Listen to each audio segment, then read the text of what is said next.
Hello students, in today's video we will discuss why we are using this equation for alternating voltage or this one for alternating current. Also, in this equation voltage and current is varying in the form of a sine wave. Okay, it can vary in the form of a cos wave also. I equals to I naught cos omega t. Okay, so why we are using this equation for alternating current or alternating voltage, that we will be discussing now. So students, you have done in previous chapter the topic of AC generator. ठीक है, AC generator का आपने topic किया था, तो उसमें क्या था हमारे पास, suppose in this direction, in the downward direction magnetic field lines are present. ठीक है, डाउनवर्ड डायरेक्शन में क्या प्रेजेंट है, मैग्नेटिक फील्ड लाइंस प्रेजेंट है. और जनरेटर में क्या होता है, कॉइल होती है ना ABCD. ठीक है, मेटेलिक फ्रेम लेते हैं, उसके ऊपर कॉइल को क्या कर देते हैं, रैप कर देते हैं. ठीक है, so there is a coil ABCD and magnetic field lines are in downward direction. Okay, magnetic field lines are in downward direction and there is a coil ABCD. Suppose this is the coil ABCD. Okay, suppose initially it is placed like this. Okay, it is placed like this. Here is magnetic field present in downward direction. Magnetic field downward direction में है, इसका meaning क्या हुआ कि यहाँ पर क्या होगा, कहीं पे नॉर्थ पोल और यहाँ क्या होगा, साउथ पोल. ठीक है, ऊपर की तरफ नॉर्थ है, नीचे की तरफ साउथ है, तभी मैग्नेटिक फील्ड लाइंस किस डायरेक्शन में पॉइंट कर रही है, इन दी डाउनवर्ड डायरेक्शन. ठीक है, अब इस मैग्नेटिक फील्ड में ये कॉइल प्लेस्ड है. सपोज इनिशियली ये इस पोजीशन पे प्रेजेंट थी. ठीक है, अगर ये इनिशियली इस पोजीशन पे प्रेजेंट है तो कितनी फील्ड लाइंस इसमें से पास करेंगे, ज़ीरो है ना. कोई भी फील्ड लाइंस इसके एरिया में से पास नहीं कर पाएंगी अगर coil ABCD coil ABCD coil if it is placed like this. ठीक है, तो कोई भी मैग्नेटिक फील्ड लाइन इस कॉइल के एरिया में से पास नहीं कर पाएगी. ठीक है, तो इसको रिप्रेजेंट कैसे करेंगे वो देखो.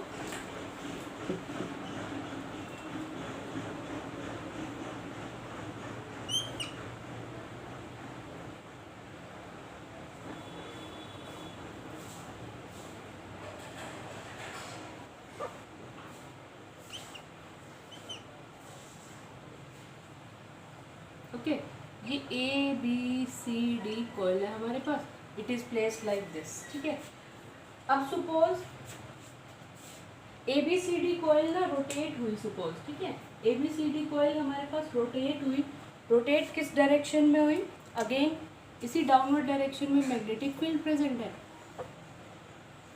ठीक है, सपोज ABCD कॉइल इनिशियली ऐसे प्लेस थी ABCD. ठीक है, अब सपोज रोटेट होके इस डायरेक्शन में चलेगी. ठीक है, कौन सी डायरेक्शन में, इस डायरेक्शन में चलेगी. तो अगर ये इस डायरेक्शन में प्रेजेंट है तो इसकी पोजीशन क्या बनेगी, अब देखो.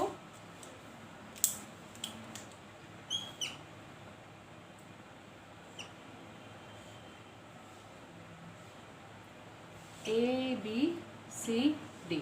ठीक है, तो होता क्या है इस केस में, मैग्नेटिक फील्ड तो कांस्टेंट है, जो हमने नॉर्थ और साउथ पोल लगा दिए ना, सपोज उसकी वैल्यू क्या है, कांस्टेंट. ठीक है, मैग्नेटिक फील्ड क्या है यहाँ पर, कांस्टेंट. तो क्या चीज़ वेरी कर रही है, यहाँ पर देखो EMF इंड्यूस होगा. EMF इंड्यूस होगा, EMF की वजह से करंट प्रोड्यूस होगा. तो EMF कितना इंड्यूस होगा, -d∅/dt. ठीक है, एंड फाई को क्या लिख सकते हो आप, d/dt of BA cos of theta. ठीक है, BA cos ऑफ थीटा. तो A यहाँ पे एरिया किसका है, जो गिवन सरफेस में से फील्ड लाइंस पास कर रही है, तो किस में से पास कर रही है, कॉइल में से पास कर रही है. ABCD कॉइल में से फील्ड लाइंस पास कर रही है. ठीक है, तो B एक्सटर्नल मैग्नेटिक फील्ड जो है उसकी वैल्यू क्या है, कांस्टेंट. ठीक है। एरिया जो है, एरिया का मैग्नीट्यूड क्या है, कांस्टेंट, बट क्या चीज़ वेरी कर रही है, देखो ये ABCD कॉइल ना इनिशियली कैसे प्लेस्ड है, ऐसे, फिर ये इस तरह रोटेट हुई लाइक दिस, ठीक है, फिर ये कम्प्लीटली मतलब जस्ट लाइक दिस ये रोटेट करेगी। तो हो क्या रहा है, मैग्नेटिक फील्ड तो ऑलवेज क्या पॉइंट कर रहा है, नीचे की तरफ पॉइंट कर रहा है, ठीक है। अगर ये इस पोजीशन पे है तो हम एरिया वेक्टर ले लेते हैं, तो एरिया वेक्टर इधर होगा, है ना, तो area vector is in this direction, magnetic field lines किधर हैं, डाउनवर्ड डायरेक्शन में, ठीक है। तो एंगल कितना आ गया दोनों के बीच में, 90 डिग्री। देखो theta is the angle between area vector and magnetic field lines, magnetic field ना, तो magnetic field is in downward direction, and ये जो गिवन सरफेस है इसके ऊपर ना परपेंडिकुलर ड्रॉ करो तो क्या मिल जाएगा हमें, डायरेक्शन, एरिया वेक्टर की डायरेक्शन मिल जाएगी ना। तो ये अगर ABCD कॉइल ऐसे प्लेस्ड है, if it is placed like this, take a perpendicular on its surface, so suppose it is pointing in this direction, ठीक है, और मैग्नेटिक फील्ड डाउनवर्ड डायरेक्शन में, तो इनिशियली थीटा कितना है यहाँ पर, 90 degree, initial theta is equals to 90 degree, सही है। अब जैसे ही ये कॉइल रोटेट कर रही है, सपोज ये ऐसे रोटेट कर रही है, ठीक है, तो पहले मैग्नेटिक फील्ड इधर, एरिया वेक्टर इधर, है ना, एंगल आ गया 90 डिग्री। अब देखो जैसे ही कॉइल रोटेट करेगी, जैसे ही कॉइल रोटेट करेगी तो एरिया वेक्टर भी क्या करेगा, रोटेट करेगा, ठीक है। तो थीटा 90 डिग्री, अब जैसे ये हल्का सा रोटेट हुआ तो theta will be less than 90 degree, rotate हुआ लेस देन 90 डिग्री, और जब ये इस पोजीशन पे होगा, इस पोजीशन पे होगा, तो एरिया वेक्टर किधर है, डाउनवर्ड, मैग्नेटिक फील्ड भी कितना है, डाउनवर्ड, सही है। यानी अगर हमारे पास कॉइल रोटेट करते हुए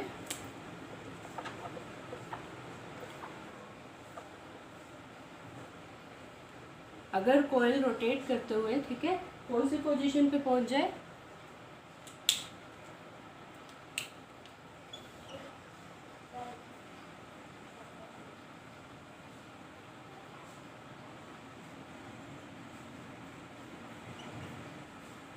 इस तरह से आ जाए, ठीक है। तो इस केस में तो क्या था हमारे पास, थीटा 90 डिग्री था। ये कौन सा केस है, when coil is placed like this, okay. इस केस में angle between area vector and magnetic field is 90 degree. देखो मैग्नेटिक फील्ड नीचे, एरिया वेक्टर इस डायरेक्शन में, थीटा 90 डिग्री, ठीक है। अभी रोटेट करके इस पोजीशन पे पहुंचा, ठीक है। Now it is by rotating it is in this position, ये पोजीशन को इंडिकेट कर रहा है, ठीक है। तो एरिया वेक्टर किधर होगा हमारा, नीचे की तरफ, मैग्नेटिक फील्ड लाइंस भी किधर है, डाउनवर्ड डायरेक्शन में, ठीक है। तो थीटा इस केस में कितना हो जाएगा, यहाँ पे क्या होगा, थीटा की वैल्यू एनी थीटा, ठीक है, theta will be having any value, and यहाँ पे थीटा क्या आ जाएगा, 0 डिग्री। तो देखो थीटा की value from this to this position, पहले एरिया ABCD कॉइल ऐसे प्लेस थी, अब ये ऐसे प्लेस्ड होगी, तो इस पोजीशन पे थीटा था 90 डिग्री, इस पोजीशन पे कितना है, थीटा 0 डिग्री, सही है। तो थीटा हमारा यहाँ क्या कर रहा है, वेरी कर रहा है। So if theta will change, EMF will produce, है ना, थीटा विल चेंज, थीटा के चेंज होने से क्या होगा, EMF प्रोड्यूस होगा हमारे पास, ठीक है। तो जब ये हल्का सा इसने मूवमेंट किया, सपोज पहले ABCD कॉइल यहाँ प्लेस थी, हल्का से ये मूव करके यहाँ इस पोजीशन पे पहुँचा, ठीक है, तो स्मॉल चेंज इन थीटा से स्मॉल EMF प्रोड्यूस होगा, ठीक है। जो EMF की वैल्यू है वो कैसी रहेगी, वेरी स्मॉल, ठीक है। स्मॉल चेंज इन थीटा से स्मॉल EMF प्रोड्यूस होगा, जैसे जैसे थीटा की वैल्यू ज़्यादा, थीटा की वैल्यू में ज़्यादा चेंज आएगा, EMF induce will be large, ठीक है। अब हमें पता है कि इस मैग्नेटिक फील्ड में थीटा के चेंज होने से EMF प्रोड्यूस होगा, EMF प्रोड्यूस होने का मतलब इस कॉइल में करंट जनरेट हुआ, ठीक है, इस कॉइल में क्या जनरेट होगा, करंट जनरेट होगा। कौन सी कॉइल, ABCD। तो सपोज एनी डायरेक्शन ले रही हूँ मैं, suppose current is flowing like this, AB, B to C, C to D and then D to A, ठीक है। इस पोजीशन से या यहाँ पे करंट की डायरेक्शन शो कर लो। ये कॉइल है हमारे पास, ठीक है। करंट की डायरेक्शन यहाँ ले लेते हैं। सपोज करंट की डायरेक्शन सपोज यहाँ इंड्यूस हुई ABCD, इससे यहाँ से इस पोजीशन पे आने पे करंट इंड्यूस हो गया, इसमें I करंट इंड्यूस हो गया, ठीक है। तो जो ये EMF इंड्यूस हो रही है या करंट इंड्यूस होगा ना हमारा, ठीक है, EMF इंड्यूस हो रही है या जो करंट इंड्यूस हो रहा है वो किस फॉर्म में है? ऑसिलेटिंग फॉर्म में है। ऑसिलेशन क्या होता है? ऑसिलेशन में एक मीन पोजीशन होती है, ठीक है। मीन पोजीशन के अबाउट कोई भी चीज़ वेरी करती है, ठीक है। मीन पोजीशन के अबाउट, फॉर एग्जांपल पेंडुलम का ऑसिलेशन किया था आपने, है ना, लोअर क्लासेस, प्रीवियस क्लास में, क्लास 11 में पेंडुलम ऑसिलेट करता है। उसकी इक्वेशन हम क्या लिखते थे? y = a sin ωt, ठीक है। क्या चीज़ वेरी कर रही थी वहाँ पे पेंडुलम के केस में? मीन पोजीशन से पेंडुलम की बॉब का डिस्टेंस वेरी कर रहा था, ठीक है।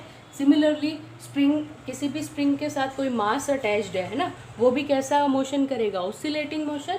ऑसिलेटिंग मोशन में क्या रहता है? एक मीन पोजीशन में रहती है, उसके अबाउट वैल्यू क्या करेगी? वेरी करेगी, ठीक है। तो मीन से वैल्यू इंक्रीज करके क्या करेगी? मैक्सिमम पे पहुंचेगी, ठीक है। फिर ये वैल्यू क्या करेगी? डिक्रीज करेगी। अब वैल्यू क्या हो सकती है? कुछ भी हो सकता है, डिस्प्लेसमेंट हो सकता है पार्टिकल का, ठीक है।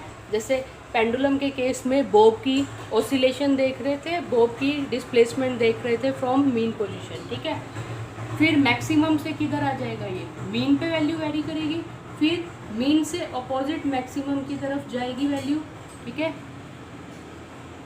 यहाँ तक क्या करेगी? मैक्सिमम, और अपोजिट डायरेक्शन में ये वैल्यू जा रही है, देन यहाँ पे नेगेटिव मैक्सिमम में पहुँचेगी। नेगेटिव मैक्सिमम में पहुँच के फिर दोबारा से वैल्यू क्या करेगी? डिक्रीज करके मीन पोजीशन पे आ जाएगी, ठीक है। तो यहाँ पे भी ऐसे ही हो रहा है। देखो, जो करंट हमारा वेरी करेगा ना, करंट हमारा जो चेंज हो रहा है, वो करंट की वैल्यू कैसे भी स्टार्ट हो सकती है। करंट की वैल्यू 0 से भी स्टार्ट हो सकती है और करंट की वैल्यू मैक्सिमम से भी स्टार्ट हो सकती है, ठीक है। तो सपोज 0 से स्टार्ट हो रही है करंट की वैल्यू, तो करंट की वैल्यू 0 से स्टार्ट हो रही है, सपोज टाइम के रिस्पेक्ट में 0 से स्टार्ट हुई और मैक्सिमम पे पहुंची। ये क्या शो कर रहे हैं? मीन पोजीशन, ठीक है। फिर मीन से किधर आएगी? 0 पे, ठीक है। फिर 0 से नेगेटिव मैक्सिमम की तरफ, फिर दोबारा से मीन पोजीशन पे आ जाएगी, ठीक है।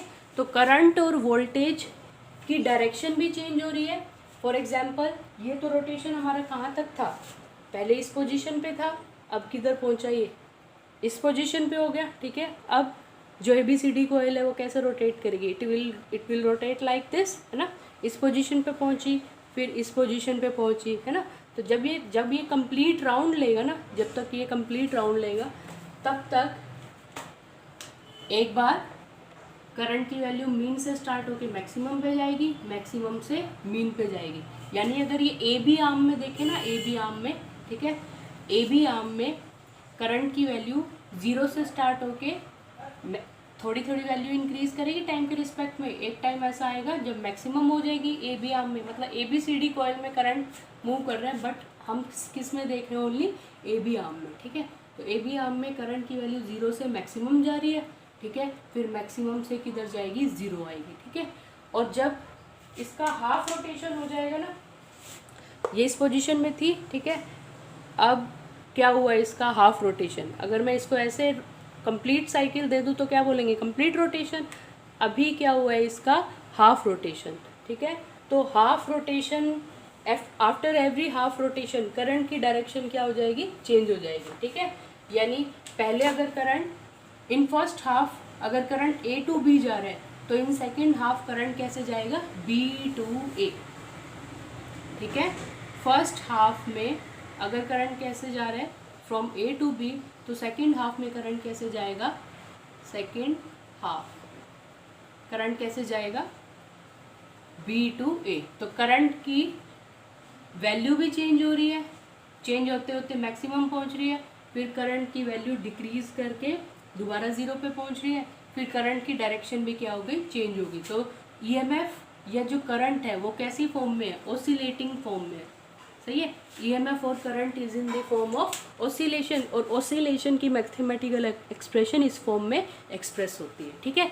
अभी मैंने बताया था कि करंट की वैल्यू 0 से भी स्टार्ट हो सकती है और करंट की वैल्यू मैक्सिमम से भी स्टार्ट हो सकती है। तो अगर करंट की वैल्यू 0 से स्टार्ट हो रही है तो विच equation you will use, I not sine omega T, ठीक है। और अगर करंट की वैल्यू मैक्सिमम से स्टार्ट हो रही है तो विच equation you will use, I naught cos omega T, ठीक है। ओमेगा टी देखो क्या है यहाँ पर,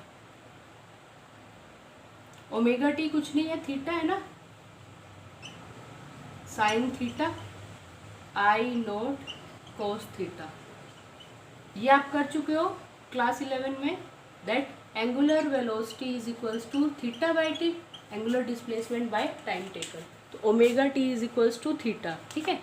तो अगर हम थीटा 0 ले तो करंट की वैल्यू क्या होगी, यहाँ पे 0 होगी, ठीक है।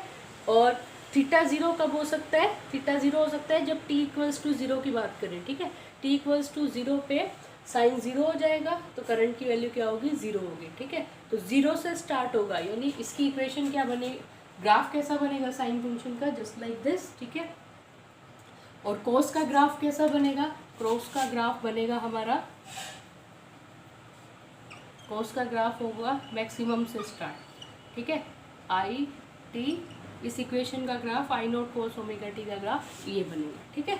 तो हम ये इक्वेशंस को क्यों चूज़ करते हैं, क्योंकि करंट और ईएमएफ जो है वो ऑसिलेटिंग फॉर्म में है। कैसी फॉर्म में है, ऑसिलेटिंग फॉर्म में है। करंट की वैल्यू 0 से मैक्सिमम, मैक्सिमम से 0, फिर ये करंट अपनी डायरेक्शन क्या कर लेता है, after every half rotation change कर लेता है ना। You have learn this in your 10th class also, या प्रीवियस जो चैप्टर था उसमें भी टॉपिक था एसी जनरेटर का, ठीक है।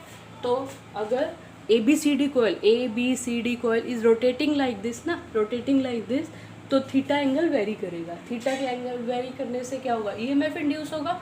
ईएमएफ जो इंड्यूस हो रहा है किस फॉर्म में इंड्यूस होगा, ईएमएफ इंड्यूस होगा हमारा ऑल्टरनेटिंग फॉर्म में, यानी ऑसिलेशंस होंगी वोल्टेज और करंट की यहाँ पे, ठीक है। वोल्टेज मैक्सिमम, मीन पोजीशन से मैक्सिमम, फिर मैक्सिमम से मीन, फिर क्या होगा नेगेटिव मैक्सिमम, यानी ऑपोजिट डायरेक्शन में जा रही है, ठीक है।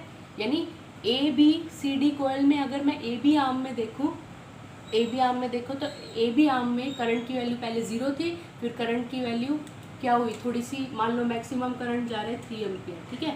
पहले 0 थी करंट की वैल्यू, तो पहले करंट कितना हो 0, फिर सपोज यहाँ पे आ गया 1, फिर 2, फिर कितना पहुँच जाएगा 3 पहुँच जाएगा, ठीक है। फिर क्या होगा, हो क्या रहा है देखो, जब इस पोजीशन में था तो फील्ड लाइंस कम 0 पास कर रही थी, है ना। जैसे ये रोटेट करना स्टार्ट होगा इस पोजीशन में देखो मैक्सिमम फील्ड लाइंस पास करेंगे इस गिवन एरिया में से, ठीक है। तो जितना थीटा में चेंज ज़्यादा होगा उतना ईएमएफ ज़्यादा इंड्यूस होगा। अब जब ये ऐसे रोटेट करना स्टार्ट हो गया तो अगेन जो फील्ड लाइंस इसमें से पास कर रही है मैग्नेटिक फील्ड लाइंस वो डिक्रीज होनी स्टार्ट हो गई, है ना। और इस पोजीशन में दोबारा से क्या हो जाएगा 0, यानी जब ये इस रोटेट करके पहले इस पोजीशन में था अब इस पोजीशन में आ चुका है, तो सपोज अगर ये 0 से स्टार्ट हुआ है तो इस पोजीशन में क्या था, ये करंट की वैल्यू 0, अब ये कहाँ कैसे पहुंच चुका है ABCD coil, just like this. तो ये जो डाउनवर्ड पोजीशन है ना ABCD कोयल की हाफ जो रोटेशन है वो कौन से पॉइंट को शो कर रही है, इस पॉइंट को, ठीक है। दोबारा से किस पे आ गया, मीन पे। क्यों आ गया मीन पे, क्योंकि देखो इस केस में जब ABCD कोयल ऐसे थी और मैग्नेटिक फील्ड डाउनवर्ड डायरेक्शन में है तो कोई भी फील्ड लाइंस इस गिवन एरिया में से पास नहीं कर रही थी, ठीक है। बट जैसे जैसे जैसे रोटेट होता जाएगा फील्ड लाइंस ज़्यादा से ज़्यादा पास करेंगे, इस केस में मैक्सिमम, फिर क्या होगा फील्ड लाइंस डिक्रीज़ होती जाएंगी, डिक्रीज़, फिर दोबारा से क्या होगा 0 फील्ड लाइंस पास कर रही हैं। फिर जब ये, और पहले ये इस पोजीशन में था, जैसे जैसे रोटेट हुआ है ना फील्ड लाइंस पहले 0 पास कर रही थी, अब जैसे रोटेट हुआ तो 1 और 2 फील्ड लाइंस पास हो गई सपोज, फिर 3-4 लाइंस पास कर रही है, ठीक है। इस पोजीशन में जितनी मैक्सिमम है, सपोज मैक्सिमम फील्ड लाइंस है 7, तो 7 फील्ड लाइंस पास कर रही हैं। अब जैसे ये इस टिल्टेड पोजीशन में आएगा ना, टिल्टेड पोजीशन में आते ही क्या होगा फील्ड लाइंस दोबारा से डिक्रीज़ कर जाएंगी। तो 7 पास कर रही थी सपोज मैक्सिमम, तो अब 7 से कितनी हुई 6, 5, 4 और इस पोजीशन पे आते ही फिर 0 हो जाएंगे, है ना। तो थीटा फील्ड के चेंज होने से ईएमएफ की वैल्यू क्या होगी, चेंज होगी, ठीक है। ये इस पोजीशन में हो गया। अब कैसा रोटेशन हो, यहाँ तक इसका हाफ रोटेशन था, अब ये नेक्स्ट हाफ रोटेशन कंप्लीट करेगा। जैसे ही नेक्स्ट हाफ रोटेशन कंप्लीट करेगा तो यहाँ पे फील्ड लाइंस कितनी पास करनी थी, 0। अब क्या होगा, 1 2 3, अब दोबारा से क्या होगा, मैक्सिमम फील्ड लाइंस। तो ये जो पोजीशन है वो किसको रिप्रेजेंट कर रही है, इसे, सही है। फिर क्या होगा, ये ऐसे पहुँच गया था, अब क्या होगा, दोबारा से फील्ड लाइंस जो पास कर रही थी इस गिवन एरिया में से वो डिक्रीज़ होती जाएंगी, ठीक है। डिक्रीज़ करते करते यहाँ पे दोबारा से फील्ड लाइंस कितनी पास करेंगे इस गिवन एरिया में से, 0। तो वो ये पोजीशन है, ठीक है। तो जो करंट और वोल्टेज है, ठीक है, वो कैसी फॉर्म में है, ऑसिलेटिंग फॉर्म में है, और ऑसिलेटिंग की इक्वेशन हमें पता है, ठीक है। इसीलिए हम करंट और वोल्टेज, ऑल्टरनेटिंग करंट और ऑल्टरनेटिंग वोल्टेज साइन या कॉस की फंक्शन में एक्सप्रेस करते हैं। Thank you.